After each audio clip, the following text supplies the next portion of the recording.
Je vous adresse, vous, amis qui m'écoutez, la bienvenue en Jésus-Christ, notre Sauveur, qui vous apporte paix et joie. Loin de la peur des soucis de cette terre, disons Hosanna, oui donnons gloire à Dieu. Élevez-vous, porteurs de la cité, qu'ici même éclate votre joie. Oh, oh. Marchons ensemble mes amis, jamais nous n'aurons de soucis. On traverse le monde troublé, aimons-nous sans oublier. Il faut tous, oui tous, nous donner la main, afin que tous ensemble, lorsque demain Jésus-Christ apparaîtra, nous soyons tous du nombre des élus. Merci Jésus, merci mon Dieu, avec toi je ne connais rien. Toujours tu me gardes, merci mon Dieu, merci Jésus. Ni la flèche qui vole en plein midi, que 10 000 tombent à mes côtés, je ne serai jamais atteint, car mon Jésus veille, je ne crains rien. Avec Jésus, pas de danger. Oh, oh, oh. Marchons ensemble mes amis, jamais nous n'aurons de soucis. On traverse le monde troublé, aimons-nous sans oublier qu'il faut tous, oui tous, nous donner la main, afin que tous ensemble, lorsque demain Jésus-Christ apparaîtra, nous soyons tous du nombre des élus. Ce monde n'est pas le nôtre, Jésus revient, car mon Jésus nous emmènera. Que nous y attachons là, mes frères, gardons l'unité de la foi, ne perdons pas de vue le salut, afin que tous nous soyons des élus. Car mon Jésus-Christ apparaîtra, oh oui, nous monterons avec lui. Oh, oh. Marchons ensemble mes amis, jamais nous n'aurons de soucis. À travers ce monde troublé, aimons-nous sans oublier qu'il faut tous, oui tous, nous donner la main, afin que tous ensemble, lorsque demain Jésus-Christ apparaîtra, nous soyons tous du nombre des élus. Ce monde n'est pas le nôtre, ne nous y attachons pas, gardons l'unité de la foi, Jésus nous emmènera. Marchons ensemble mes amis, jamais nous n'aurons de soucis, à travers ce monde, aimons-nous sans oublier qu'il faut tous, oui tous, nous donner la main, afin que tous ensemble, lorsque demain Jésus-Christ apparaîtra, nous soyons tous du nombre des élus.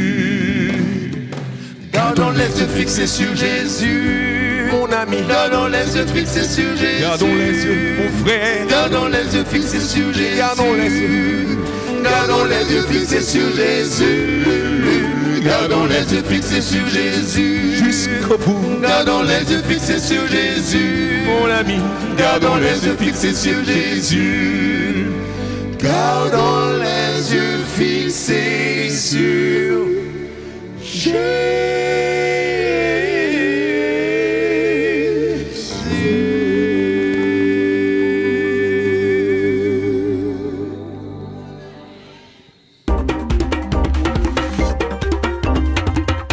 Alerte cyclonique jaune, soyez attentifs. La préfecture vous demande de suivre ces consignes de sécurité. 1.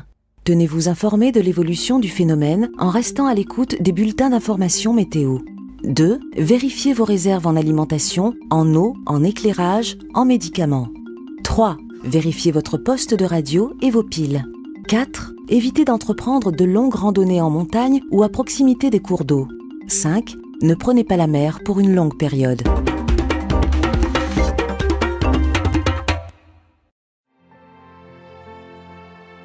Psaume 95. Venez, chantons avec allégresse à l'Éternel, poussons des cris de joie vers le rocher de notre salut. Allons au-devant de lui avec des louanges, faisons retentir des cantiques en son honneur. Car l'Éternel est un grand Dieu, il est un grand roi au-dessus de tous les dieux. Il tient dans sa main les profondeurs de la terre et les sommets des montagnes sont à lui. La mer est à lui, c'est lui qui l'a faite. La terre aussi, ses mains l'ont formée. Venez, prosternons-nous et humilions-nous, fléchissons le genou devant l'Éternel notre Créateur. Car il est notre Dieu, et nous sommes le peuple de son pâturage, le troupeau que sa main conduit. Oh, si vous pouviez écouter aujourd'hui sa voix! N'endurcissez pas votre cœur comme à Mériba, comme à la journée de Massa dans le désert, où vos pères me tentèrent, m'éprouvèrent, quoiqu'ils vissent mes œuvres. Pendant 40 ans, j'eus cette race en dégoût, et je dis, c'est un peuple dont le cœur est égaré, ils ne connaissent pas mes voies. Aussi je jurai dans ma colère, ils n'entreront pas dans mon repos.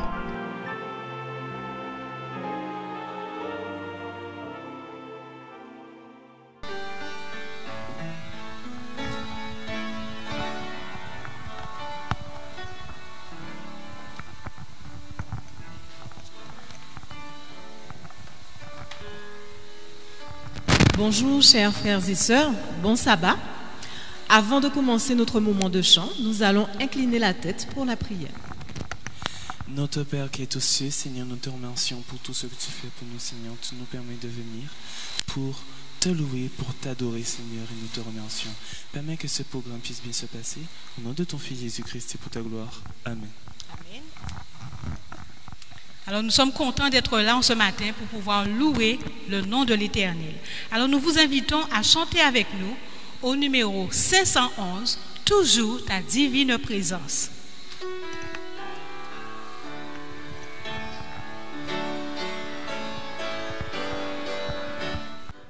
Toujours ta divine présence jette un rayon sur mon chemin.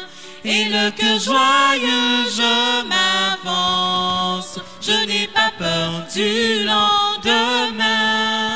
Où tu voudras, je veux te suivre, agneau de Dieu, conduis mes pas, vivre sans toi, ce n'est pas vivre. Je ne puis être où tu n'es pas, oh que jamais rien ne me voile. Ton doux regard, bien-aimé roi, dans le danger, brillante étoile, garde mes yeux fixés sur toi. Où tu voudras, je veux te suivre, agneau de Dieu, conduis mes pas, vivre sans toi, ce n'est pas vivre. Je ne puis être où tu n'es pas.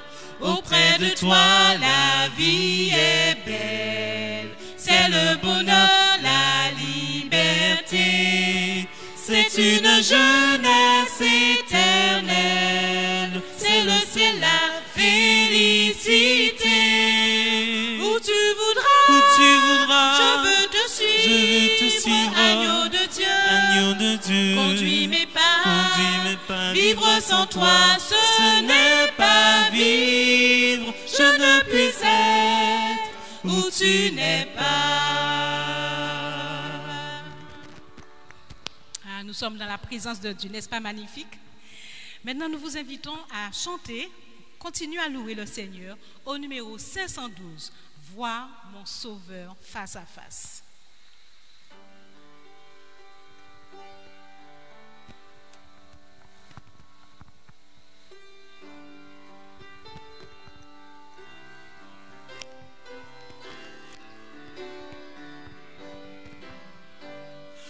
Voir mon Sauveur face à face, voir Jésus dans sa beauté. Ô joie, ô suprême grâce, ô bonheur, félicité. Oui, dans ta magnificence,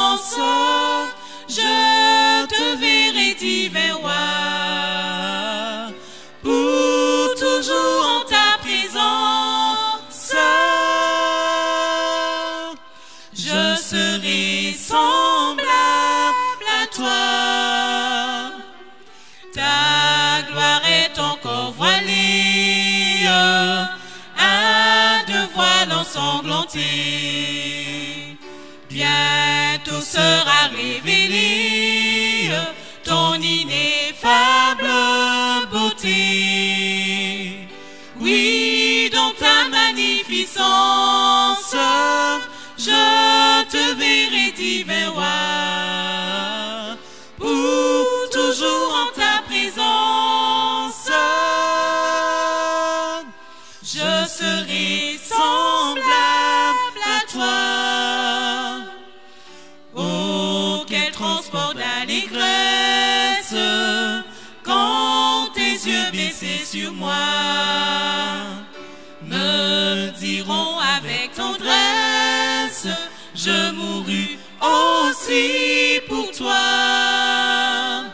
Oui, dans ta magnificence, je te verrai, divin roi, pour toujours en ta présence. Je serai semblable à toi.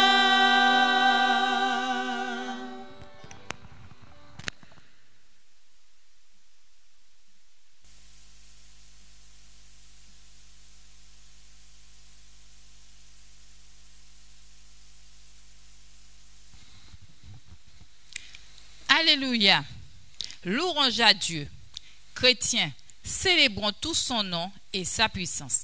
Rendons-lui gloire en ce sabbat matin. Frères et sœurs et amis, oui, que tous ceux qui respirent louent l'Éternel. Entonnons ensemble un saint cantique de notre hymne et louange à la gloire de notre Dieu créateur, au numéro 61.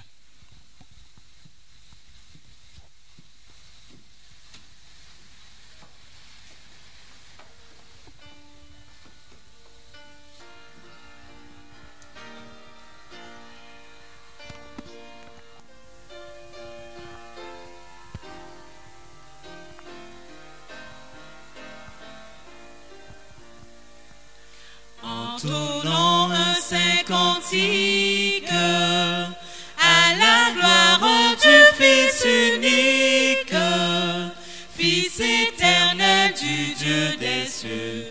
Dans sa mort, dans sa souffrance, nous trouvons tout son abondance, ce qu'il nous faut pour être heureux. Louange, empire, honneur soit à notre Seigneur. Alléluia. Gloire sans foi au roi des rois, à notre Sauveur sur la croix.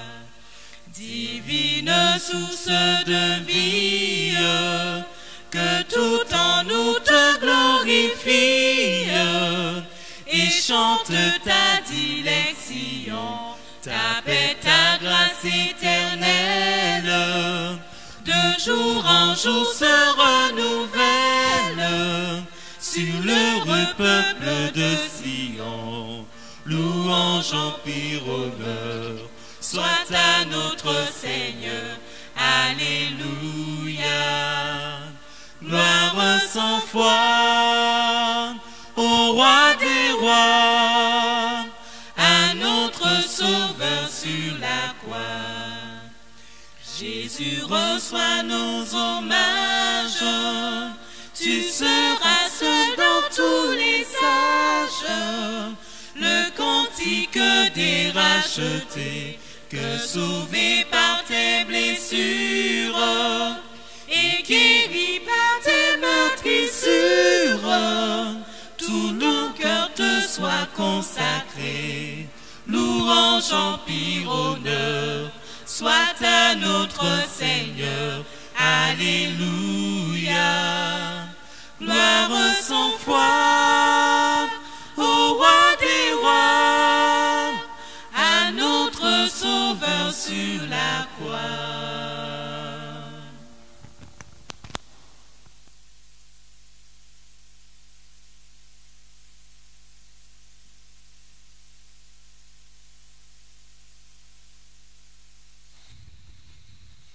Louange, empire, honneur soit à notre Seigneur. Remercions Dieu de sa présence dans nos vies. Adoptons la position de la prière. Prions. Notre Père, notre Dieu, nous te bénissons, nous t'exaltons, nous te glorifions. Nous te louons, Papa, parce que tu es le chemin, la vérité et la vie. Et nous voulons le chemin, la vérité et la vie. Nous te remercions pour la bonne semaine. Nous te remercions pour ton saint jour. Nous te remercions pour la santé. Et nous te remercions pour la vie. Inclinés devant toi en cet instant, nous voulons, Père éternel, reconnaître tous nos états d'impureté, d'iniquité, de péché. Parce que nous savons sans toi, nous ne pouvons rien faire. C'est pour cette raison, Papa, nous te demandons de nous laver, de nous purifier. Purifie notre cœur.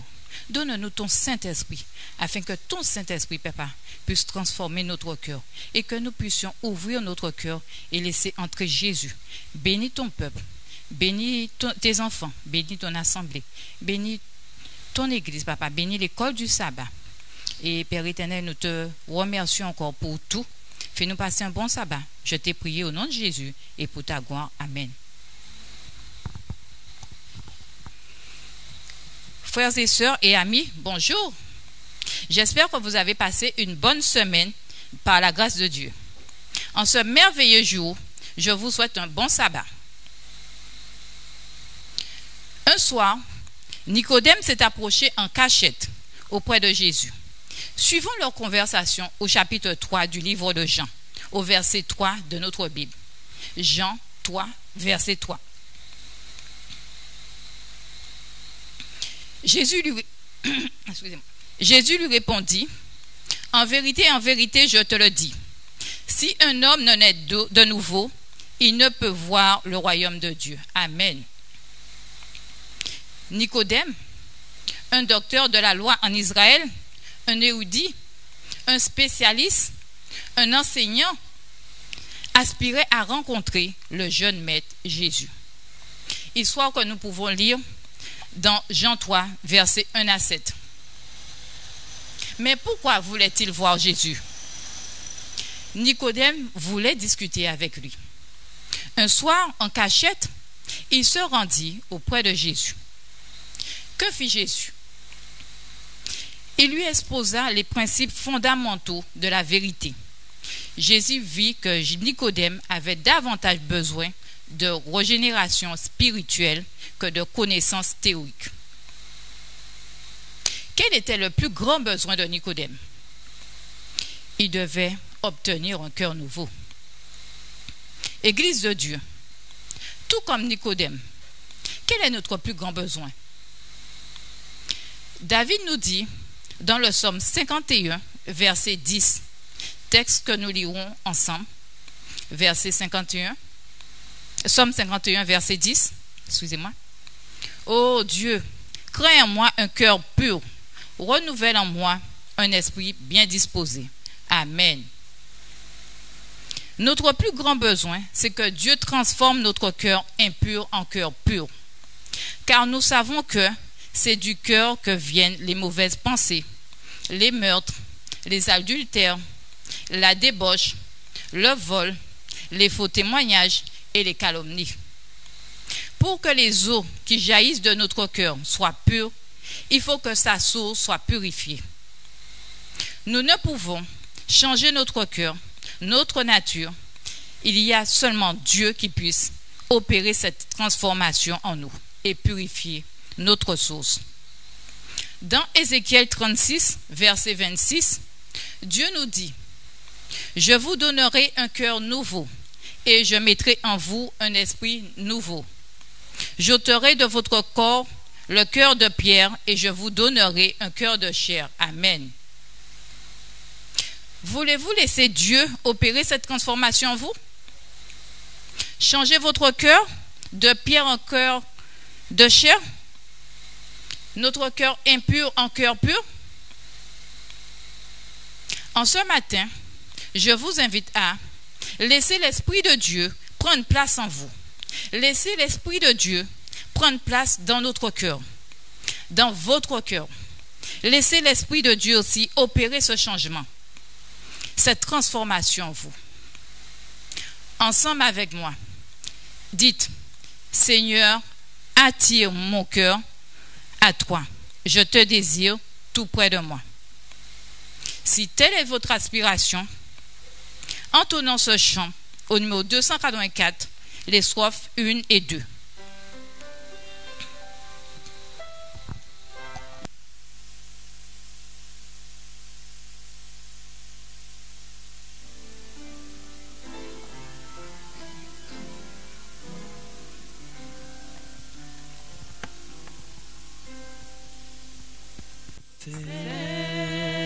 Seigneur, attire mon cœur à toi. Je te désire tout près de moi. Ma délivrance dans le danger, c'est ta présence, divin berger. C'est ta présence, divin berger. Par ta puissance,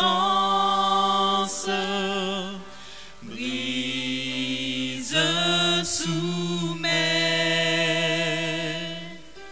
ma résistance à tout jamais. Courbe mon être, ma volonté, sois-en le maître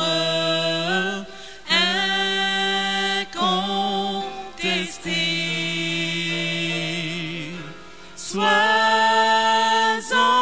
le maître incontesté.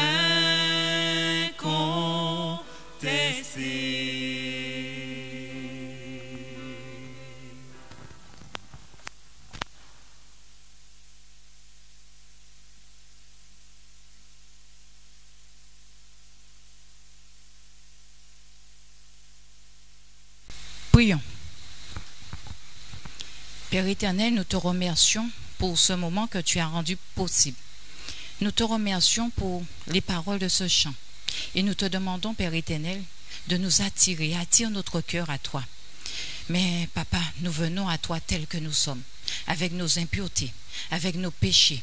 C'est pour cette raison, papa, nous te demandons de nous donner ton Esprit Saint, afin que ton Saint-Esprit puisse transformer notre cœur, et que notre cœur impur puisse être transformé en cœur pur, parce que nous savons que du cœur viennent que des mauvaises choses. Père éternel, nous voulons aussi que les eaux qui sortent de nos cœurs puissent être purifiées. Pour cela, nous devons purifier la source. Purifie notre source, c'est-à-dire notre cœur. Papa, donne-nous ton Saint-Esprit pour que nous puissions ouvrir notre cœur et que nous puissions, papa, laisser entrer Jésus dans notre cœur, qu'il transforme notre cœur, papa, et que ta parole puisse entrer et faire son œuvre en nous. Dispose nos cœurs pour que nous puissions comprendre et entendre ta parole, papa. Comme a dit David dans sa prière, papa, ô Dieu, crée en nous un cœur nouveau et renouvelle en nous un esprit bien disposé. Papa, fais de même pour nous. Travaille notre cœur. Merci, papa, pour tout ce que tu feras pour nous. Bénis ton peuple. Bénis cette école du sabbat. Bénis le reste du programme. Bénis tous tes enfants. Et merci pour tout. Bon sabbat. Nous te remercions. Je t'ai prié au nom de Jésus et pour ta gloire. Amen.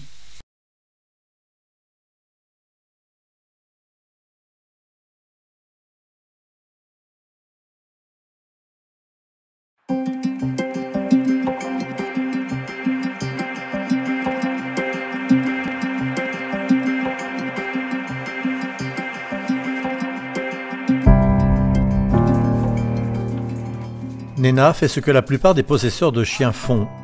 Elle sort son animal tous les jours pour la promenade et pour jouir du bon air. Mais les choses sont un peu différentes pour Nena. Elle compte sur Fargo pour l'aider à sortir et à se promener dans le voisinage et dans les rues en sécurité. C'est son chien guide. Nena et son époux Kevin sont tous deux aveugles. Ils vivent dans une tour de Toronto. Ce couple de Canadiens vit pratiquement comme tout le monde. Ils cuisinent et font le ménage chez eux. Nena fait commerce en ligne de vêtements en tricot, de savon fait maison et d'autres accessoires. Chacune de ces choses sont une débouchée artistique pour moi. Je tiens ce commerce parce que j'ai beaucoup de plaisir à créer de mes mains. Nena et Kevin se sont rencontrés à Camp Frenda, un camp d'été adventiste qui ouvre ses portes à la communauté aveugle pendant une semaine chaque année. L'amour pour Jésus de Nena et Kevin a grandi et ils ont tous deux été baptisés, et en même temps. Ils sont tombés amoureux l'un de l'autre et pour finir, se sont mariés. Mais en dépit d'être devenus des membres de la famille adventiste, la réalité de leurs défis journaliers persiste. Je pense que beaucoup de personnes ne savent pas comment entrer en relation avec nous, et beaucoup sont effrayés à l'idée même de parler avec nous. Parfois, ils ne savent pas comment nous approcher en tant que personnes, et très souvent, nous nous sentons mis de côté. En 2007, ils ont fait partie de l'équipe fondatrice d'une nouvelle congrégation adventiste dans la Fédération de l'Ontario. Ils ont loué une salle de conférence dans un hôtel de Scarborough, une banlieue de Toronto, et ont commencé à se rassembler une fois par mois. Ce rassemblement a commencé à être connu et a pris le nom d'Amicale Vision Espérance, qui est destiné à accueillir les membres de la communauté des aveugles. Et forme maintenant un groupe uni avec de nouveaux visiteurs qui franchissent leurs portes régulièrement. Il y a beaucoup de désespérance au sein de la communauté des aveugles. J'aime le nom que nous avons donné à notre église, Amicale Vision Espérance. Cela représente la base de ce que nous sommes. Nous espérons, nous avons une vision et cette vision est celle de voir des aveugles être sauvés. Par la grâce merveilleuse de Jésus-Christ, des aveugles viennent à lui et trouvent espoir et guérison. En 2016, la Mission Globale a soutenu ce groupe et cette même année, l'Amicale Vision Espérance a été reconnue en tant que première église adventiste de la division nord-américaine pour les défaillants visuels. Depuis, ils ont organisé des rencontres dans leur propre chapelle, ouvrant ainsi la porte à d'autres possibilités. Les membres, tels que Kevin et Nena, sont fortement engagés dans le partage de l'amour de Jésus avec la communauté des aveugles. Beaucoup de personnes aveugles ont réellement besoin de cette espérance et du temps agréable qu'ils passent loin de tout ce qu'ils doivent endurer tous les jours. Ils ont besoin d'un petit refuge. Et j'ai ça à cœur. Je veux que ces gens se sentent bien. La plupart de ceux qui viennent ne sont pas adventistes, mais sont là parce qu'ils s'y sentent en sécurité. Ils viennent de différentes religions et de divers milieux socio-économiques. Cette congrégation ne s'intéresse pas uniquement à répondre aux besoins spirituels de cette communauté, mais elle est aussi attentive à ses besoins physiques.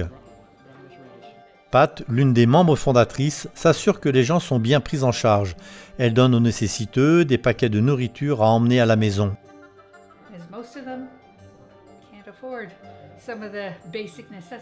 La plupart d'entre eux n'ont même pas les moyens de se payer les produits de base, sans parler des petits extras. Certains doivent même aller à la banque alimentaire. Aussi, est-ce une façon d'entrer en contact avec eux, car c'est parfois la seule nourriture qu'ils reçoivent. Il faut entendre l'histoire de ceux qui doivent aller à la banque alimentaire. Ils sont poussés, ils ne peuvent voir et ne savent même pas ce qu'il y a dans les boîtes qu'on leur donne. Une fois, j'ai aidé une fille à nettoyer son placard. Elle avait 25 bocaux périmés de sauce à spaghetti et pas de spaghetti. Alors on les aide, simplement. Merci pour votre contribution au projet. Des églises comme celle-ci sont implantées dans de nouvelles régions et parmi des groupes de personnes qui n'ont jamais entendu parler de notre message.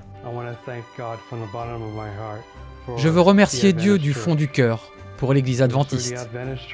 C'est grâce à elle que j'ai rencontré Jésus et fait l'expérience de son amour. Et c'est grâce à l'aide de l'Église adventiste que je suis devenu l'homme que je suis aujourd'hui. Merci pour votre soutien à la mission globale.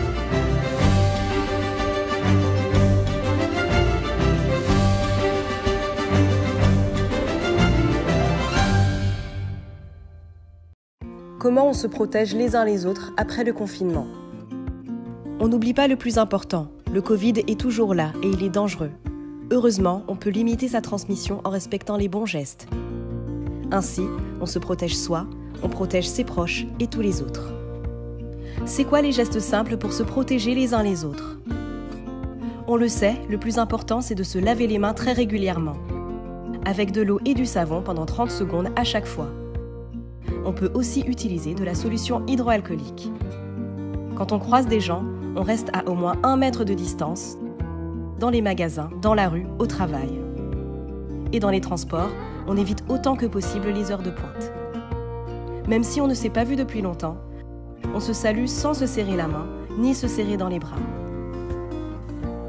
On tousse et on éternue dans son coude ou dans un mouchoir. Pour se moucher, on utilise un mouchoir à usage unique, puis on le jette. Et on évite de se toucher le visage, surtout le nez et la bouche. En plus de ces mesures essentielles, on utilise un masque grand public, si on ne peut pas rester à une distance d'1 mètre les uns des autres, dans certains lieux publics où il est obligatoire, comme les commerces et les transports. Si on s'y met tous ensemble, bloquer la transmission du virus, c'est possible. Tous les soignants comptent sur nous. Pour plus de conseils sur la vie quotidienne après le confinement, gouvernement.fr/info-coronavirus. Ceci est un message du ministère chargé de la Santé et de Santé publique France. Il était une fois un troupeau bien heureux dans les montagnes, sous le regard attentif de son berger. Un papillon libre comme l'air vint se poser sur la tête d'une brebis. La brebis se dit « J'aimerais tellement être comme ce papillon et aller où je veux, au lieu de rester dans cet enclos. » Mais le berger qui la surveillait l'a mis en garde de ne pas aller plus loin, et il la regarda avec insistance.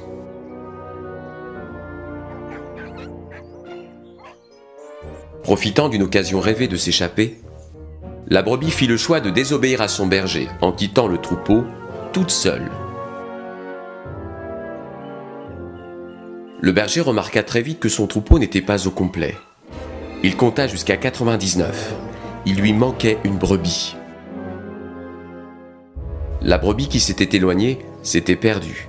Pire encore, elle s'était coincée une patte et ne pouvait plus bouger. Paniquée, elle commença à regretter son berger et la sécurité de son enclos. Tout à coup, un bruit lui fit craindre le pire. Était-ce un loup? Était-ce un ours? Était-ce un mercenaire?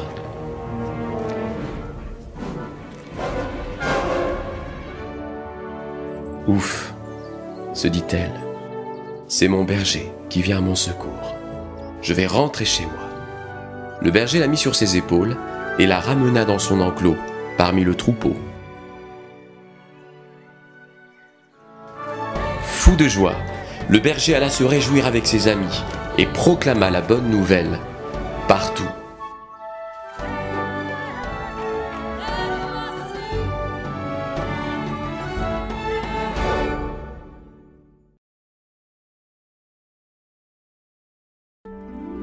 Et toi, veux-tu aller plus loin? Premièrement, lis le texte biblique. Luc chapitre 15, versets 1 à 7. Deuxièmement, cherche à comprendre. Le berger doit te faire penser à Jésus. La brebis doit te faire penser à toi. Chaque fois que tu t'égares et que tu te perds, comme cette brebis, Jésus te cherche et vient te trouver là où tu es, comme ce berger.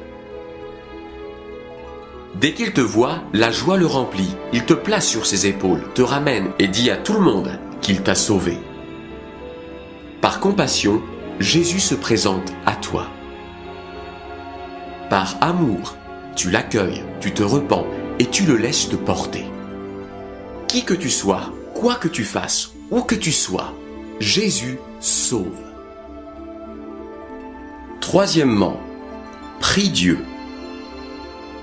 Voici un exemple de prière pour t'encourager à t'adresser au Seigneur.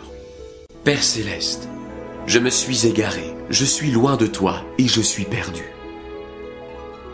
Je crois que ton Fils Jésus est le berger de ma vie, qu'il est là et qu'il me sauve. Je te demande pardon. Je laisse Jésus me sauver et me ramener dans tes voies, afin qu'ils se réjouissent.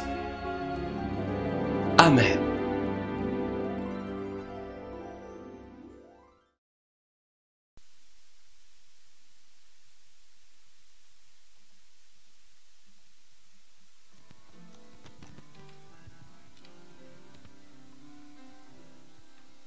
En attendant le moment du culte, chantez avec nous au numéro 111. Il va bientôt venir. Gloire à Jésus.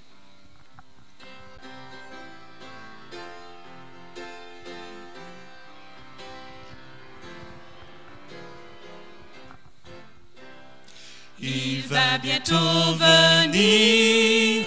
Gloire à Jésus. Dans le ciel, il veut réunir ses bien-aimés élus. Levons en haut les yeux, tressaillant de bonheur. Il vient sublime et glorieux, le grand libérateur. Il va bientôt venir. Gloire à Jésus. Toutes nos douleurs vont finir. Le mal ne sera plus. La mort disparaîtra à la voix du Sauveur. Quand pour toujours il reviendra, le grand libérateur. Il va bientôt venir. Gloire à Jésus. Sur la nuit, il va resplendir. Frères, ne craignons plus. Levons les yeux. Voici notre Sauveur. C'est pour nous qu'il revient des cieux, le grand libérateur.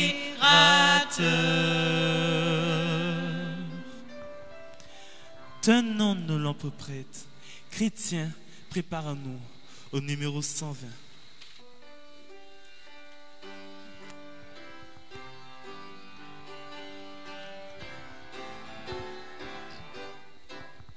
Tenons nos lampes prêtes, chrétiens, préparons-nous pour l'heure où les trompettes annonceront l'époux, car répondront sans presse, Hosanna, Hosanna, et qu'avec allégresse on chante Alléluia,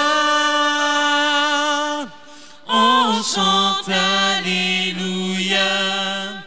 Voici déjà les anges avec les élus, unissent le louange en l'honneur de Jésus, car répondront sans presse, Hosanna, Hosanna, et qu'avec allégresse on chante Alléluia, on chante Alléluia. Voici Jésus lui-même, puissant, victorieux, de son pur diadème l'éclat remplit les cieux, car répondront sans presse, Hosanna, Hosanna, et qu'avec allégresse on chante Alléluia, on chante Alléluia. Venez bénis du Père qui m'avait attendu, entrez dans la lumière, le ciel vous est rendu. descendu, car répondre on s'empresse. Hosanna, Hosanna, et qu'avec allégresse on chante Alléluia, on chante Alléluia.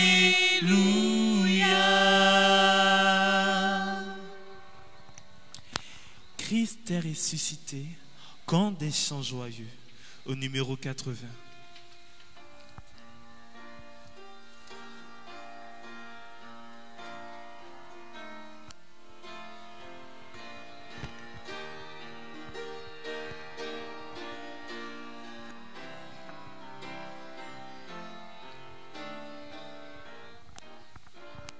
Christ est ressuscité, quand des chants joyeux, son triomphe en tout lieu, soit exalté.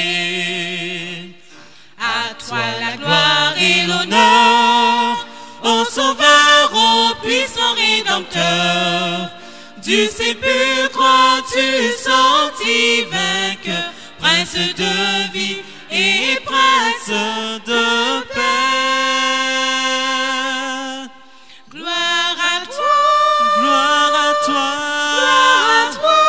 gloire à toi, gloire à toi, gloire à jamais. Christ est ressuscité, cherchons-lui toujours. Ô peuple racheté, force et secours. À toi la gloire et l'honneur, ô Sauveur, ô puissant Rédempteur. Du sépulcre tu sortis vainqueur, Prince de vie et Prince de paix. Gloire à toi, gloire à toi, gloire à toi, gloire à toi, gloire à jamais. Christ est ressuscité, par lui nous vivrons, et dans l'éternité nous régnerons. À toi la gloire et l'honneur, ô Sauveur, ô puissant Rédempteur. Du sépulcre tu sortis vainqueur, Prince de vie et Prince de paix. Gloire à toi, gloire à toi, gloire à toi, gloire à toi, gloire à toi, gloire à jamais.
Église de Dieu, je t'invite à prier ensemble.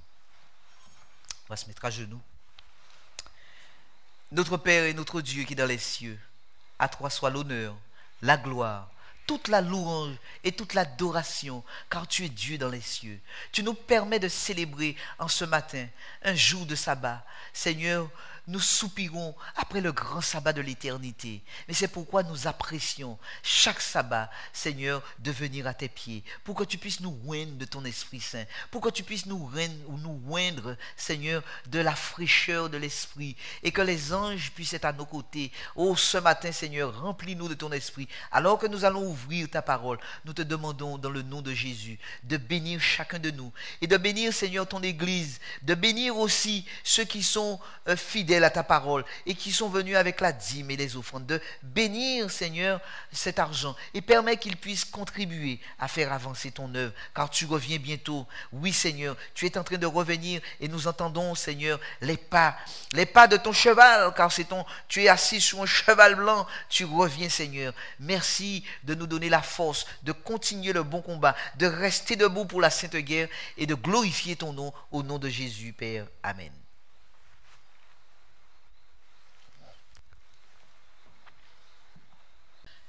Église de Dieu, je te salue ce matin dans le nom de Jésus. Je te souhaite un bon sabbat dans ce merveilleux sauveur qui est Jésus-Christ. Amis qui m'écoutez sur les réseaux sociaux, je vous salue aussi dans le nom de Jésus et je voudrais que nous puissions passer un bon moment à l'étude de la parole de Dieu ce matin. Que Dieu nous bénisse. Nous allons toucher ce matin un sujet important pour la fin des temps. Les ouvriers de la dernière heure vont bientôt être recrutés par le maître de la moisson. Jésus dit, attention que les prostituées ne vous devancent dans le royaume de Dieu. Voici l'époux. Voici l'époux qui vient, non pas monté sur un ânon, jadis dans son entrée triomphale à Jérusalem, mais le voici assis sur un cheval blanc que nous lisons dans le livre d'Apocalypse au chapitre 19. Puis je vis le ciel ouvert et voici parut un cheval blanc. Celui qui le montait s'appelait Fidèle et Véritable et il juge et combat avec justice. Au verset 16, il avait un nom écrit sur son vêtement et aussi sur sa cuisse, Roi des rois et Seigneur des seigneurs. Jésus est l'époux qui revient. Nous voyons les signes. Et c'est pourquoi dans le livre de Jean, juste avant son départ, dans Jean au chapitre 4, Jésus va dire à ses disciples, alors qu'ils étaient en train de voir le déroulement des opérations de la prophétie, Jésus leur dit, ne dites-vous pas qu'il y a encore 4 mois jusqu'à la moisson? C'est ce que les disciples avaient, c'est ce qu'ils avaient l'habitude de dire, il reste encore du temps, soi-disant. Mais Jésus va leur dire, voici, je vous le dis, levez les yeux et regardez les champs qui déjà blanchissent pour la moisson. Celui qui moissonne reçoit un salaire et amasse des fruits pour la vie éternelle, afin que celui qui sème et celui qui moissonne se réjouissent ensemble. Car en ceci, ce qu'on dit est vrai. Autre celui qui sème et autre celui qui moissonne. Je vous ai envoyé faire quoi? Je vous ai envoyé moissonner ce que vous n'avez pas travaillé. D'autres ont travaillé avant vous et vous êtes entrés dans leur travail. Nous allons voir le développement de ces paroles alors que nous allons voir dans la parole de Dieu la parabole de ce passage que nous avons ici. Nous vivons le moment le plus solennel de l'histoire de cette terre. Et cette terre a corrompu ses voies. Déjà, au temps de Noé, une triste constatation est faite par le Dieu de l'univers. Nous lisons dans Genèse chapitre 6, Dans Genèse chapitre 6, les versets 7, 11, 12, 13 et 14, il est dit, l'Éternel dit, j'exterminerai de la face de la terre l'homme que j'ai créé, depuis l'homme jusqu'au bétail, aux reptiles et aux oiseaux du ciel, car je me repens de les avoir faites. 11. La terre était corrompue devant Dieu. La terre était pleine de violence. Dieu regarde la terre et voici, elle était corrompue, car toute chair avait corrompu sa voix devant Dieu. Au verset 13, alors Dieu dit à Noé, la fin de toute chair est arrêtée par devers moi, car ils ont rempli la terre de violence. Voici, je vais les détruire avec la terre. Fais-toi une arche de bois de gopher. Fais-toi un bateau, un navire en paire, une sorte d'arche, grand navire qui avait des dimensions disproportionnées à cette époque. L'arche faisait de long 137 mètres, de largeur il faisait 23 mètres et de hauteur il faisait 14 mètres de haut. C'était vraiment un bâtiment gigantesque. Noé était le premier grand prédicateur de son temps.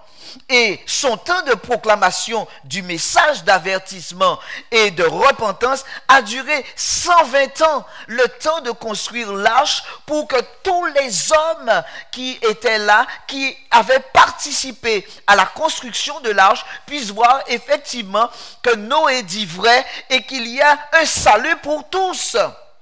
Nous sommes environnés de périls des derniers jours. La terre est sans cesse menacée, attaquée, frappée de toutes parts. Inondations, tremblements de terre, ouragans, tsunamis, peste, épidémie, pandémie encore aujourd'hui, violence, meurtre, etc.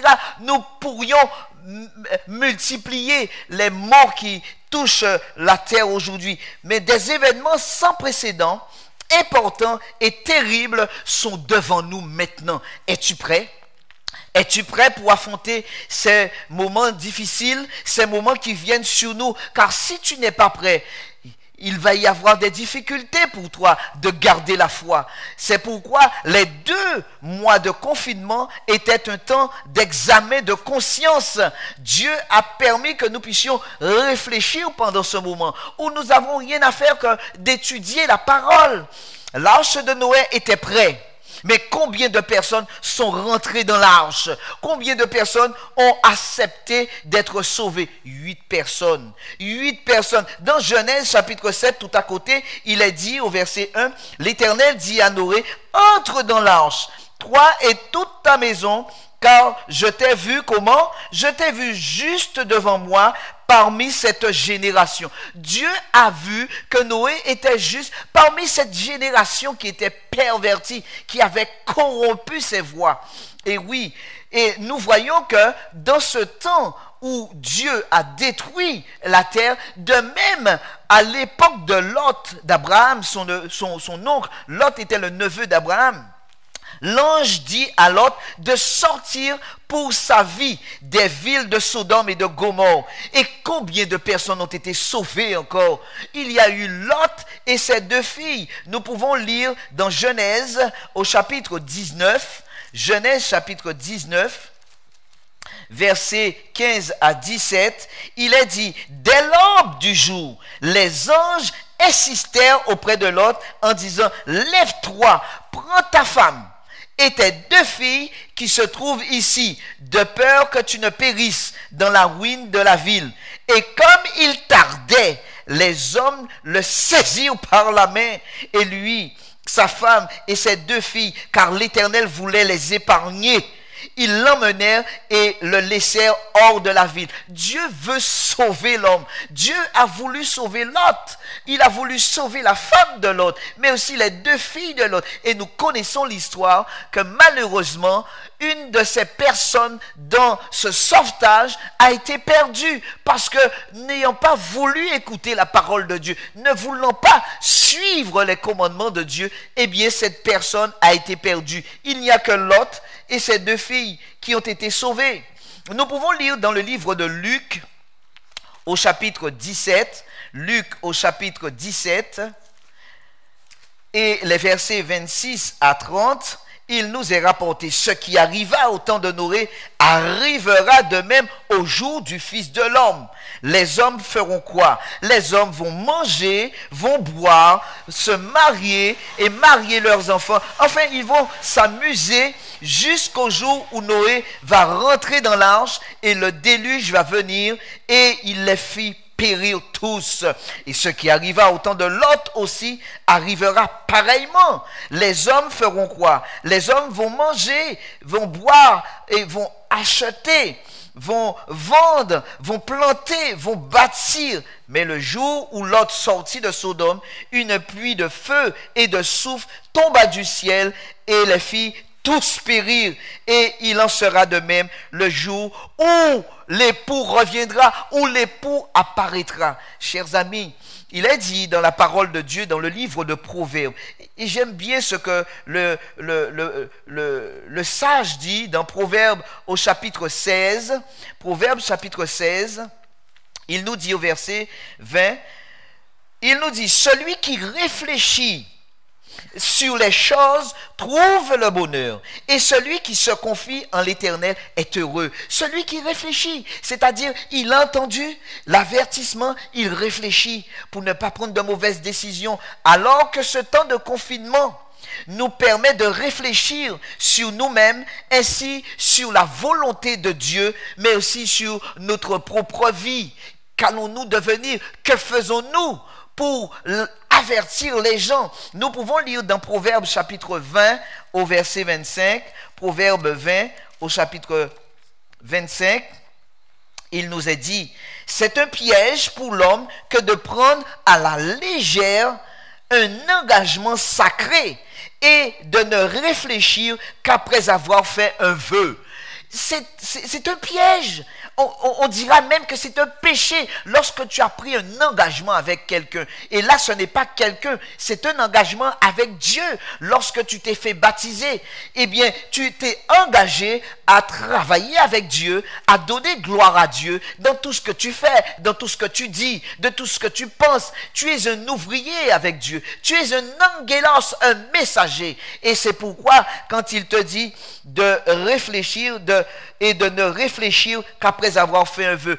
Après ça, tu vas te dire non, j'ai pas pris de décision, ou alors j'ai pris des décisions trop hâtives. Là, tu es en train de revenir en arrière. Non, il faut réfléchir avant. Et ce que j'aime avec le livre d'Ecclésiaste aussi, le sage va dire quelque chose de fort. Dans Ecclésiaste au chapitre 7 et le verset 8 à 14, il est dit, mieux vaut la fin d'une chose que de son commencement. Mieux vaut un esprit patient qu'un esprit hautain. Ne te hâte pas en ton esprit de t'irriter, car l'irritation repose dans le sein des insensés. Ne dis pas d'où viennent les jours passés étaient meilleurs que ceci. Et beaucoup de gens ont dit ça, qu'avant le confinement, avant que cette pandémie arrive, c'était meilleur. Aujourd'hui, les choses ont changé. Il ne faut pas dire ça. Ne dis pas ça. Ce sont les insensés qui disent ça, car ce n'est point par sagesse que tu demandes cela. La sagesse vaut autant qu'un héritage, et même plus pour ceux qui voient le soleil, car à l'ombre de la sagesse, on est abrité, comme à l'ombre de l'argent. Les gens aiment s'abriter parce qu'ils ont beaucoup d'argent, ils se sentent forts, ils se sentent des hommes qui ont une forteresse quand ils ont de l'argent. Mais la parole de Dieu nous dit, comme à l'ombre de l'argent, mais un avantage de la science, c'est que la sagesse fait vivre ceux qui la possèdent. Regarde l'œuvre de Dieu. Qui pourra redresser ce qui a été courbé? Au jour du bonheur, écoute bien, et au jour du bonheur, sois heureux, et au jour du malheur, réfléchis. Au jour du bonheur, sois heureux. Mais quand le malheur vient, réfléchis. Nous sommes dans les jours de malheur et nous devons réfléchir à ce qui se passe. Nous voyons que la parole de Dieu nous enseigne et nous avertit. Une nouvelle Pentecôte doit arriver bientôt. C'est le temps de rafraîchissement de la part du Seigneur que nous pouvons lire dans le livre des Actes au chapitre 3 et les versets 19 à 20. Actes chapitre 3, versets 19 à 20, il dit « Repentez-vous et convertissez-vous pour que vos péchés soient effacés afin que des temps de rafraîchissement viennent de la part du Seigneur. Repentez-vous et soyez convertis. » Repentez-vous de vos péchés. C'est vrai, Dieu a de la patience. Et quand il voit son peuple, je dis bien son peuple, qui garde les commandements de Dieu et qui a la foi de Jésus, n'est toujours pas prêt. Et c'est pourquoi il nous lance cet avertissement. Repentez-vous donc et convertissez-vous afin que vos péchés soient effacés et que vous puissiez recevoir des temps de rafraîchissement. C'est-à-dire, les temps de rafraîchissement, c'est la pluie de l'arrière-saison. Mais attention, avant de recevoir la pluie de l'arrière-saison, je vous ai toujours dit, et la parole de Dieu nous dit, qu'il nous faut faire l'expérience de la première pluie. Et oui, le terme Pentecôte veut dire visitation de l'Esprit de Dieu. Mais pour cette deuxième Pentecôte, il y a aussi des conditions à remplir, car ce sont des messages, les messages du deuxième et du troisième ange qui vont être amplifiés par le quatrième ange d'Apocalypse chapitre 18 que nous lisons, Apocalypse chapitre 18, 1 à 8. Il nous dit, après cela, je vis descendre du ciel un autre ange qui avait une grande autorité et la terre fut éclairée de sa gloire. Et il cria d'une voix forte, disant, comme les deux précédents messages du deuxième et du troisième ange, elle est tombée, Babylone la grande. Elle est devenue une habitation de démons, un repère de tout oiseau impur, et odieux, parce que toutes les nations ont bu du vin de la fureur de son impudicité, et que les rois de la terre se sont enivrés avec elle à l'impudicité, et que les marchands de la terre se sont enrichis par la puissance de son luxe. Et j'entendis du ciel une autre voix qui disait, sortez du milieu d'elle, mon peuple. Qui c'est qui avertit aux gens comme au temps de Noé de sortir du milieu d'elle? Eh bien, c'est le quatrième ange, c'est-à-dire ceux qui auront reçu la pluie de l'arrière-saison, la deuxième pluie, parce qu'ils vont amplifier le message du deuxième et du troisième ange. Parce que aujourd'hui, lorsque nous disons aux gens de sortir de Babylone, mais quand nous leur présentons la parole de Dieu, on aurait dit que ces gens-là, ils sont tellement enivrés, tellement saouls, qu'ils n'arrivent pas à comprendre les temps de la fin. C'est pourquoi le quatrième ange viendra pour ceux qui sont prêts, pour la moisson. Si nous remplissons les conditions voulues par Dieu pour la deuxième Pentecôte, ceci veut dire que la première Pentecôte, la première pluie, a été apprécié à sa juste valeur, et que ceux qui ont fait l'expérience sont ceux qui ont l'amour du prochain, l'amour des âmes, pour sauver ceux qui sont perdus. Car à tout bout de champ, qu'est-ce qu'ils font? Ils aiment la mission et ils témoignent tous les jours de la parole de Dieu. Qui que tu trouves sur ta route, quel que soit l'endroit où tu te trouves, dans ton travail, sur le lieu de ton travail, quel que soit l'endroit, si Dieu te présente l'occasion, présente l'évangile, dis à ces gens que Jésus revient. Et je me rappelle encore, c'est tous les jours que ça se passe, j'étais dans un bureau avec une dame, je suis venu pour faire un avoir, il fallait rentrer dans le bureau, et cette dame était là, et cette dame elle parlait très bien, mais dans ma tête j'entends, dis-lui, Jésus revient. Alors je lui dis que Jésus revient. Elle me dit, mais monsieur, où est-ce que vous avez vu ça? Je lui ai dit que j'ai lu ça dans la parole de Dieu. Elle me dit, mais monsieur, je ne lis pas. Je n'ai jamais lu la Bible. Je ne sais même pas qu'est-ce qu'il y a dans la Bible. Je lui ai dit, mais il faut que vous lisiez, madame. Elle me dit, mais j'ai un collègue qui travaille avec moi et qui m'a dit qu'il y a un signe des temps qui va arriver. C'est que lorsqu'on va voir que les Juifs vont se repentir, alors c'est un signe des temps. Je lui ai dit, mais c'est très bien, mais il faut lire la parole de Dieu. Il m'a dit, mais monsieur, je n'arrive pas à lire. Je lui ai donné un passage parce que je lui ai parlé de Jésus-Christ, de Jésus qui revient. Je lui ai parlé du livre de l'Apocalypse au chapitre 1er, le verset 3, qui dit « Heureux ceux qui lisent mais aussi ceux qui entendent. Et je lui ai dit, mais c'est ce que vous êtes en train de faire. Vous êtes en train de m'écouter là maintenant. Et ensuite, lorsque vous avez lu, si vous ne lisez pas, mais que vous avez entendu, mais mettez ces paroles en pratique, car le temps est proche, madame. Le temps est proche. Alors elle m'a dit de lui donner la référence et qu'elle va le lire. Je lui ai donné la référence et je lui ai dit que la prochaine fois que je viendrai, mais j'irai cette fois auprès de cette dame et je vais lui parler. Ils ont été des ouvriers consacrés, ces gens qui ont compris qu'il faut qu'ils remplissent les conditions. Eh bien, ils ont été des ouvriers consacrés pour le travail du maître de la moisson. Ils se sont investis, ils ont sacrifié le moi pour devenir un avec Jésus-Christ. Il y avait aussi un renouveau pour l'étude de la parole de Dieu. Dans le livre du psaume, il est dit, comme une biche soupire après des courants d'eau, ainsi mon âme soupire après toi. Ainsi les enfants de Dieu, pendant ces temps, doivent être comme une biche qui a soif de la parole de Dieu. Nous devons étudier la parole de Dieu, mes frères. Nous devons la connaître sous le bout des doigts et ne pas bégayer. Parce que si tu bégayes, ça veut dire que tu n'as rien emmagasiné dans la parole de Dieu. C'est pourquoi les temps que nous vivons, ce sont des temps solennels et nous devons prendre le temps pour étudier la parole. Nous n'avons pas le temps de jouer encore. Nous avons le temps pour nous préparer sérieusement. Il y a aussi cette condition, un regain dans la prière. Si tu priais une fois, 2 fois à la qui va vite, maintenant, il faut devenir un suppliant dans la parole de Dieu. Il faut supplier Dieu matin, midi et soir. Enfin, il faut prier en tout temps. Il faut prier tous les jours, prier sans cesse, nous dit l'apôtre Paul. Il faut prier, mes frères. Et encore des conditions qu'il faut remplir.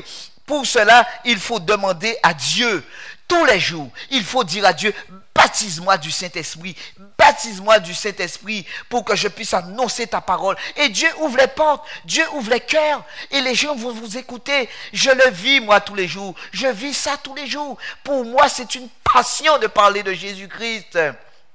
Il faut parler de Jésus-Christ. Regardez maintenant, nous voyons que les églises sont fermées. Nous sommes dans un moment où nous ne savons même pas qu'est-ce qu'il faut faire. Eh bien, c'est le moment d'être dehors avec les gens pour leur parler de l'évangile. Vous savez que les premiers apôtres, les premiers disciples ont commencé avec des églises de maison.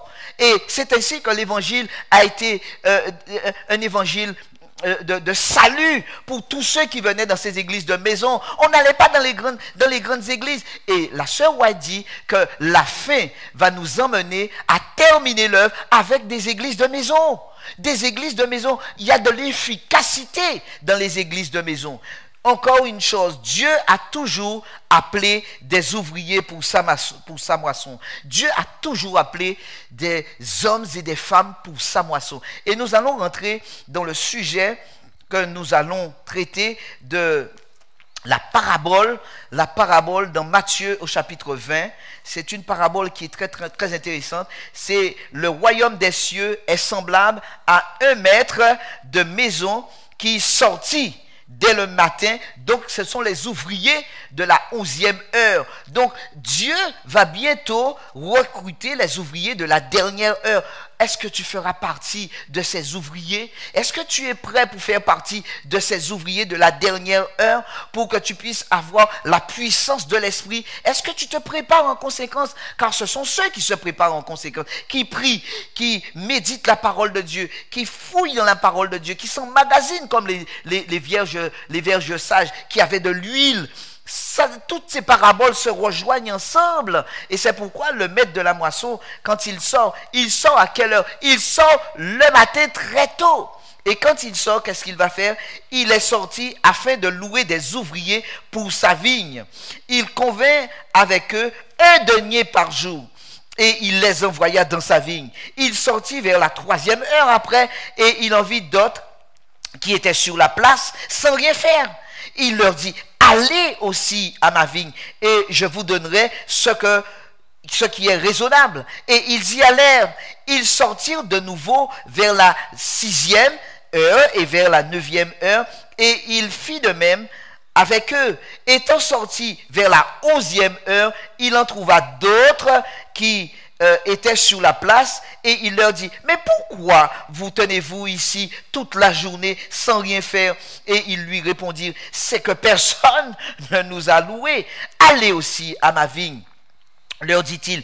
Et quand le soir fut venu, le maître de la vigne dit à son intendant, appelle les ouvriers et paie-leur le salaire en allant des derniers aux premiers. Ceux de la 11e heure vinrent et reçurent chacun un denier. Les premiers vinrent ensuite, croyant recevoir davantage, mais ils reçurent aussi un denier. En le recevant, regardez ce qu'ils disent. Ils sont en train de murmurer contre le maître de la moisson de la maison et dire, mais ces derniers n'ont travaillé qu'une heure et tu les traites à l'égal avec nous, qui avons supporté la fatigue du jour, la chaleur. Ils répondirent il répondit à l'un d'eux, mon ami, je ne te fais pas tort de ce que tu dis. N'es-tu pas convenu avec moi de deniers? Alors, prends ce qui te revient et va-t'en. Je veux donner à ce dernier autant qu'à toi. Ne m'est-il pas permis de faire de mon bien ce que je veux? Ou vois-tu de mauvais œil ce que je sois bon? Ainsi, il est dit, les derniers seront les premiers et les premiers seront les derniers. Voici des paroles très significatives pour nous aujourd'hui.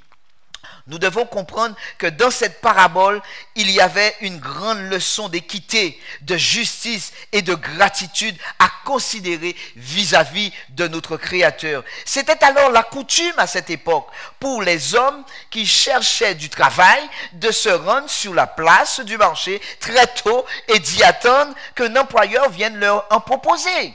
Dans ses rapports avec les vignerons, le maître représente Dieu, le Créateur, dans ses relations avec les hommes. Lorsque l'on considère à nos jours comment un chef d'entreprise paie la journée d'un ouvrier, c'est proportionné à la somme de travail effectuée dans la journée, n'est-ce pas? Tandis que la parabole nous montre que Dieu ne récompense pas de la même manière. Est-ce équitable et juste la manière de Dieu? Bien sûr, Dieu dit que voici ce que nous avons convenu. Il y a beaucoup de chrétiens, écoutez bien, et même d'autres personnes qui ne sont pas de notre milieu, ne comprennent pas la manière d'agir de Dieu.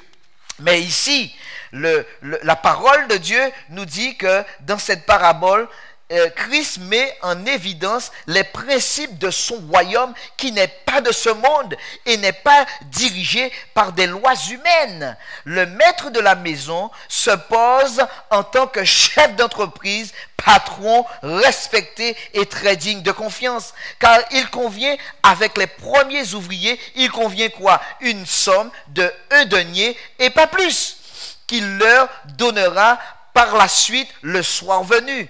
1 denier, c'est-à-dire vous allez dire que, mais 1 denier, mais ce n'est pas beaucoup. Mais les premiers ouvriers n'ont pas rechigné quand on leur a dit qu'on va leur donner le premier. Ils acceptèrent le salaire. Ceux qui furent embauchés par la suite au fil de la journée et qui continuaient,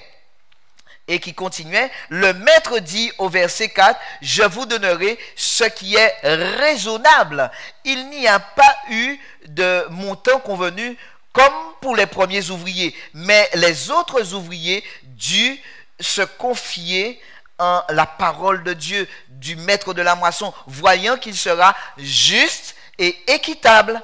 C'est dommage que sur le plan spirituel, beaucoup de chrétiens pensent que travailler pour Dieu, dans la vigne de Dieu, le champ de Dieu, ils méritent un salaire parce qu'ils ont beaucoup travaillé. Oui, pour eux, il faut leur donner beaucoup plus parce qu'ils travaillent beaucoup. Ou parce qu'ils ont été embauchés pendant plusieurs années durant, qu'ils ont fait tellement que leur effort mérite beaucoup parce qu'ils se sont beaucoup privés. En fin de compte, ils vont gagner le gros lot, n'est-ce pas? Mais oui, pour eux, c'est un salaire qui devait être proportionnel à ce qu'ils endurent. Dieu ne calcule pas comme nous les hommes, comme nous les humains. 1 denier pour les premiers ouvriers et 1 denier pour les autres jusqu'au dernier, et cela quelle que soit la somme de travail effectué et le nombre d'heures passées dans le champ, le champ ou la vigne. Un denier et pas plus. Dieu sait ce qu'il fait. Ainsi, Dieu désire que nous nous remettions à celui qui justifie le pécheur. Dieu nous donne sa récompense, non d'après nos mérites, mais ni de nos bonnes œuvres non plus, mais selon le dessein éternel qu'il a mis à exécuter par Jésus-Christ, notre Seigneur. Il nous a sauvés, non à cause des œuvres de justice que nous aurions faites, mais selon sa miséricorde. Il fera pour ceux qui mettent leur confiance en lui infiniment au-delà de tout ce que nous pouvons espérer. Ce qui fait la valeur de notre service, écoutez bien, ce qui fait la valeur de notre service aux yeux de Dieu, ce n'est pas la somme de travail que nous aurions fait sur des années, non, ou que nous accomplissions, ni les résultats visibles de nos efforts, mais c'est l'esprit dans lequel nous agissons dans le travail. Et c'est un esprit d'amour, d'abnégation, un esprit de renoncement, un esprit qui a brisé le moi, qui a fait que le moi ait disparu et que nous puissions voir l'autre. Oui, nous sommes sauvés et nous sommes contents, mais il faut sauver les autres aussi. Dans la parabole, c'est vrai, les premiers sont toujours ceux qui vont travailler plus. Mais oui, et pourquoi ? Eh bien, parce que c'est eux qui vont défricher, qui vont déchouquer. Enfin, le gros du travail, c'est le début. Le gros effort, c'est le début de la journée de labeur. Mais oui, quand on commence un travail, c'est toujours plus difficile le début. Mais il y a un gros souci. Et de nos jours, nous envoyons ce genre d'attitude sur les chantiers en général. L'heure, c'est 7h, 14h. Mais tandis que 20 ouvriers ont commencé à 7 heures, on voit arriver à 10h30 le 21e ouvrier. Que pensez-vous? Que pensez-vous que disent les premiers? Les 20 premiers? Beaucoup de paroles en chuchotant, n'est-ce pas?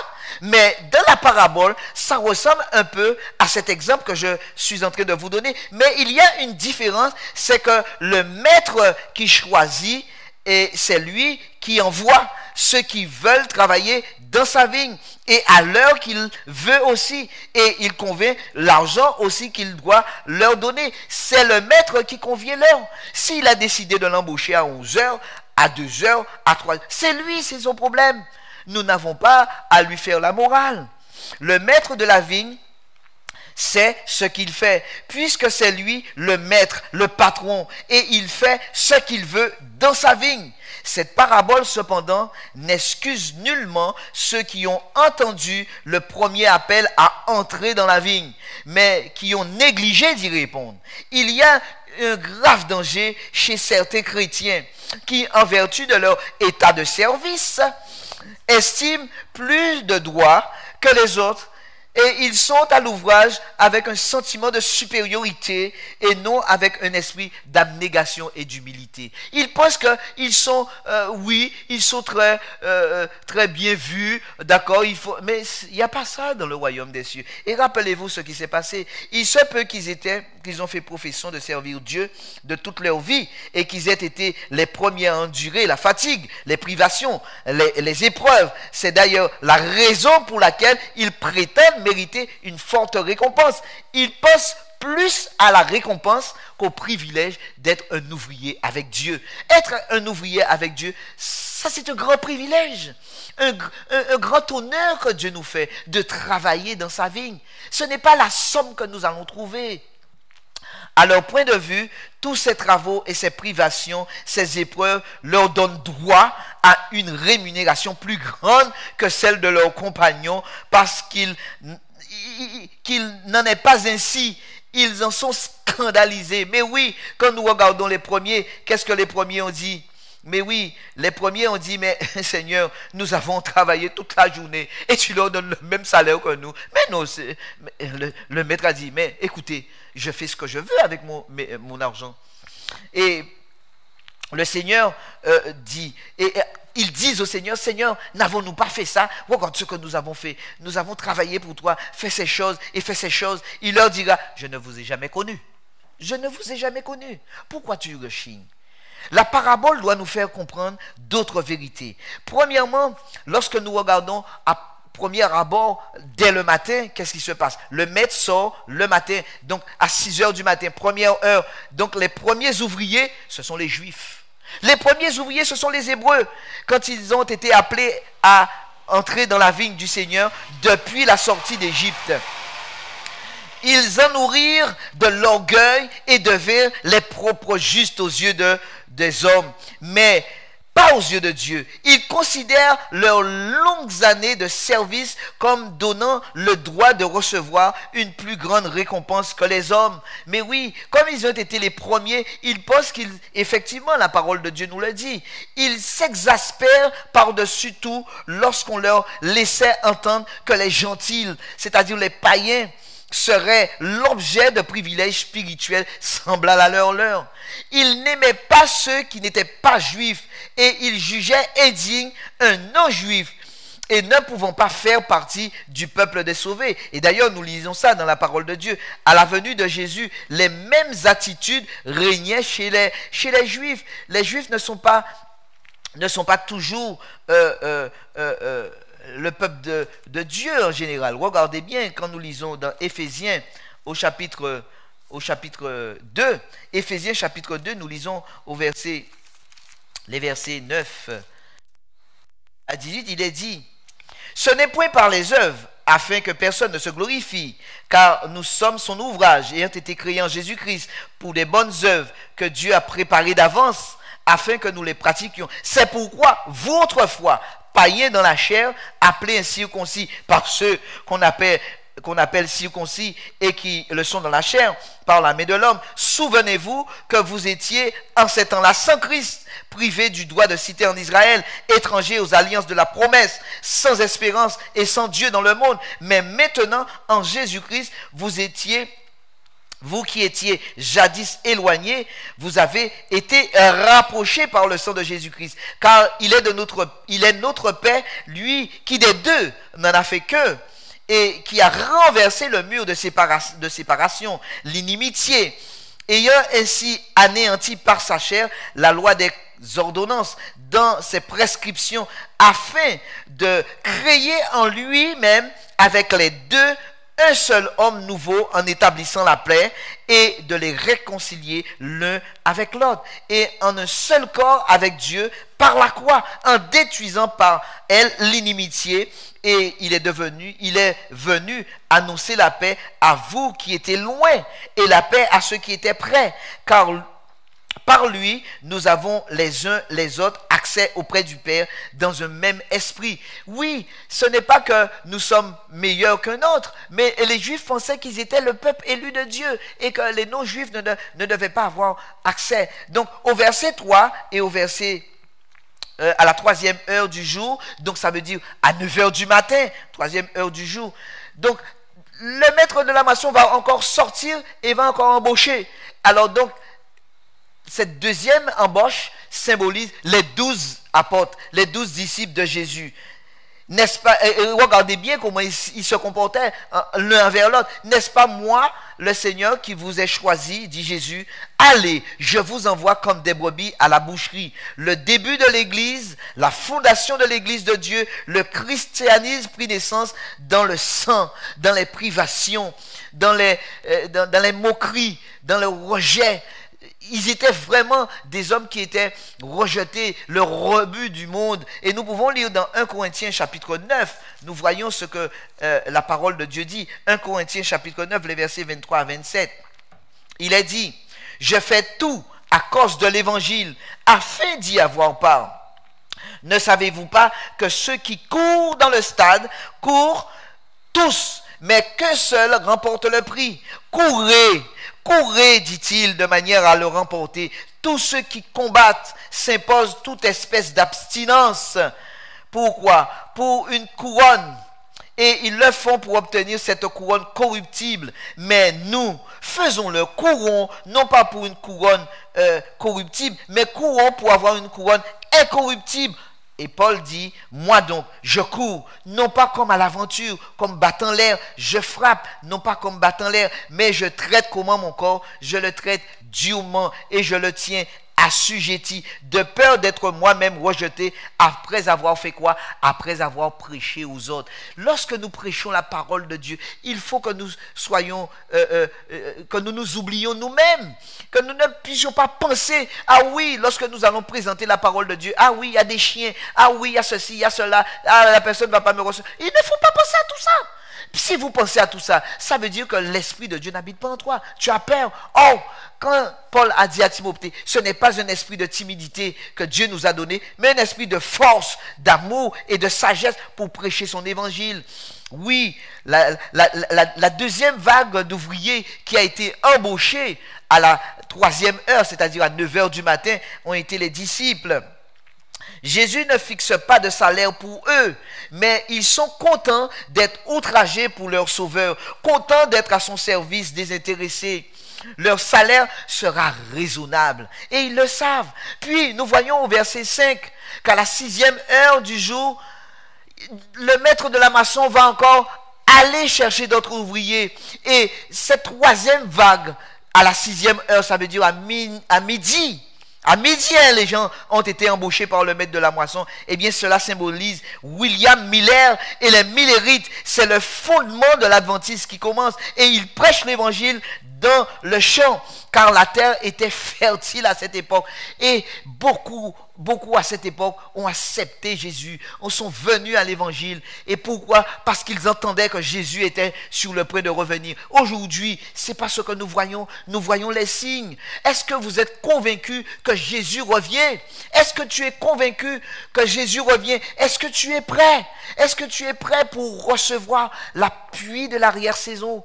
Et si tu fais l'expérience de la première pluie, alors Dieu te couronnera de grâce, mais aussi de victoire, parce que tu auras la plénitude de l'esprit comme ces hommes. Oui, puis dans le même verset 5, la 9e heure, c'est-à-dire à 3 heures de l'après-midi, 9e heure du jour, 3 heures de l'après-midi. Pourquoi dans le même verset, la 6e et la 9e heure? Eh bien, c'est parce que à cette même époque où William Miller était en train de prêcher l'évangile, est venue aussi Madame White. Donc, Madame White symbolise celle qui est venue à 9h, à la 9e heure, c'est-à-dire à 3 heures de l'après-midi. Et elle est venue et elle est entrée en scène avec le sabbat qui avait été longtemps oublié. Alors que le terrain était fertile, son œuvre désintéressée par son sauveur fut grande jusqu'à nos jours aujourd'hui. Et nous sommes contents de pouvoir lire dans les écrits de cette dame, de cet auteur chevronné, que l'Esprit de Dieu était vraiment sur elle. Puis au verset 6, vient la 9e heure du jour. Ces ouvriers sont particuliers. Jésus leur pose une question. Regardez la question que Jésus leur dit. Jésus leur dit, pourquoi vous tenez-vous là sans rien faire? Et ils vont répondre, mais Seigneur, mais il n'y a personne qui s'est intéressé à moi. Personne ne s'est intéressé. Eh bien, ces ouvriers de la 9e heure, ce sont ceux qui attendent. Ils sont en train d'attendre quoi? Ils sont en train d'attendre le message. Le message du 2e ange et du 3e ange, parce que l'ange de l'Apocalypse va leur dire, sortez du milieu d'elle. Mais oui, ils attendent ce message, parce qu'ils sont là à attendre. C'est pourquoi ils ont dit, mais nous sommes là et personne ne nous a embauchés, personne ne prend garde à nous. Eh bien, le Seigneur va les appeler à sortir. Mais pour qu'il les appelle, il faut que nous soyons aussi prêts. Et donc, ils symbolisent ceux qui sont appelés pendant le grand cri et qui vont répondre positivement au maître de la vigne. Écoute leur réponse. Ils se tiennent toute la journée sans rien faire. Ceux qui n'ont pas travaillé dans la vigne et qui n'avaient pas encore accepté le salut de Dieu et que personne ne s'en est occupé, ils vont répondre à l'appel de Dieu sans hésiter, car ils ont vu les autres ouvriers aller dans la vigne et ils ont vu comment le maître de la moisson les traitait avec bonté et que leur maître leur dit, allez aussi dans ma vigne. Et ils allaient avec joie, quoiqu'ils n'ont pas beaucoup travaillé. Mais ils travaillèrent avec joie et ils reçurent aussi ce que le maître avait donné. C'est-à-dire, il leur avait dit qu'il va leur donner un salaire raisonnable. Le denier. Et ce denier symbolise, vous le savez, vous l'avez compris, c'est la vie éternelle. Tout le monde reçoit la vie éternelle. C'est le salaire. C'est le salaire que Dieu a donné premièrement aux Juifs. Il leur offrait le salaire en Jésus-Christ, le denier qu'ils ont voulu, qu'ils ont accepté. Mais après ça, ils n'ont pas compris. Ils n'ont pas compris la valeur du denier. Et quand j'ai réfléchi, j'ai cherché qu'est-ce que c'est qu'un denier. Un denier a une valeur inestimable. C'était le salaire à cette époque. C'était un beau salaire. Un salaire unique pour tous. Et il symbolise la vie éternelle en Jésus-Christ pour tout le monde. Ceux qui croient, pour le juif premièrement, mais aussi pour le grec.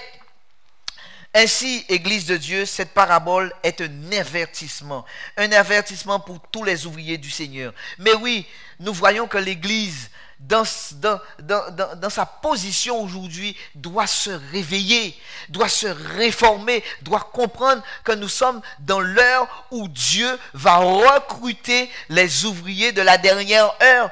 Et malheur à ceux qui n'auront pas reçu l'appui de l'arrière-saison. Ça veut dire ils n'auront pas reçu la puissance de Dieu. Attention, nous sommes dans des heures solennelles. Quelle que soit l'ancienneté de notre service et l'importance de notre labeur, sans amour, nous sommes comme rien devant Dieu. Ce n'est pas le fait que nous soyons 40 ans, 50 ans dans l'église, mais si tu n'as pas reçu l'appui, tu n'as pas fait l'expérience de la première pluie, comment tu vas pouvoir supporter la seconde pluie? Parce que la seconde pluie, elle vient pour amplifier le message du deuxième et du troisième ange. Attention, si tu n'as pas participé à cela, si l'Esprit de Dieu a vu qu'en toi, tu n'as pas été un ouvrier fidèle, un ouvrier qui n'a point à rougir, eh bien, tu n'auras pas l'appui de l'arrière-saison. Mais oui, celui qui s'exalte lui-même se trouvera privé de la grâce qui assure son efficacité au service du Christ. Et pour terminer, si court et si effacé que soit notre service, si nous suivons Jésus avec foi, nous ne serons pas frustrés de la récompense comme les premiers ouvriers. Les plus humbles et les plus faibles peuvent recevoir ce que les plus grands et les plus sages ne sauraient gagner.